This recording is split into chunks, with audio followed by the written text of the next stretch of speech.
So personally, the two people I would have loved to see meet up in Star Wars canon would have been Darth Vader and Darth Maul. So that's exactly what I'm going to be talking about today, the time Darth Vader met with Darth Maul. The story takes place in the Legends comic Star Wars Tales number 9, where we see Vader with a small squad of stormtroopers being sent to retrieve the Emperor's stolen Death Star plans. Vader leads his men into the hazy fog, even telling them to be on guard as he senses something strange but yet so familiar. And Vader decides to have the group split up to cover more ground.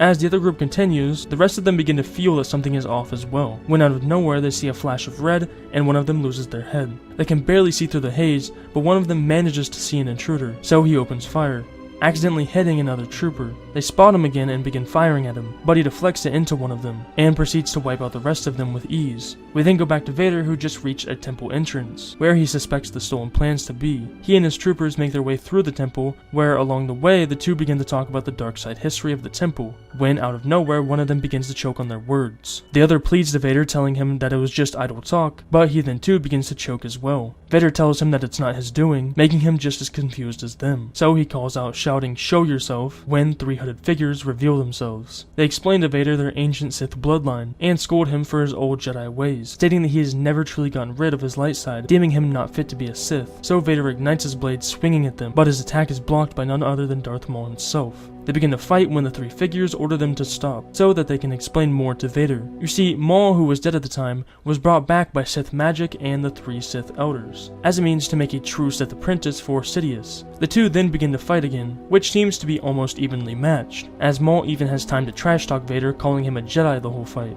They continue to fight for a long while, until Maul begins to tire Vader, with his quick fast strikes, and getting a good hit on his respiratory system. But this only fuels Vader's anger, so he leaps at him while dealing hard strikes to him, even using the same move as Obi-Wan to cut his blade in half. Although that doesn't mean he's out of the fight, because now Maul switches to a dual blade style, quickly overwhelming Vader, cutting his helmet a bit. But as Maul goes for the killing blow, Vader stabs his own blade through his stomach, injuring himself while killing Maul. The 3 stand in awe, seeing as they had such hope that Maul would win. Vader then points his blade at them, telling them that they brought this doom upon themselves, as they get struck by Sith lightning, which was sent by none other than Sidious himself. If you enjoyed it, then consider subscribing for more videos just like this one.